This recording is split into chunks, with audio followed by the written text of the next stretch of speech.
In this video, I'm going to show you how you can delete a profile on Netflix. If you have several profiles and you'd like to delete one, it's pretty simple. Just follow these instructions. If you find this video helpful, I'll kindly request that you support me by liking the video and also by subscribing to this channel.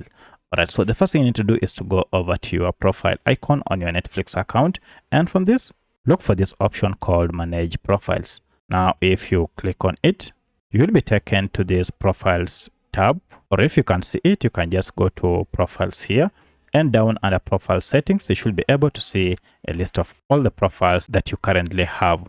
For my case, I have these 4, and I'd like to delete this friend's profile. So to delete it, go ahead and tap on it. And here you have an option to edit or delete this option when you use this delete option that is down below. So if I click on delete, you have to note that this profile history, including my list, ratings, and activity will go forever, and you won't be able to access it again. So if you are okay, go ahead and click on delete profile, and this will go ahead and remove the profile completely from your Netflix account. And as you can see now, I have 3 of them. So that's how you can permanently delete a profile on Netflix account. If you have any other question, kindly let me know in the comment section. Otherwise, thanks for watching, and let's meet in the next video.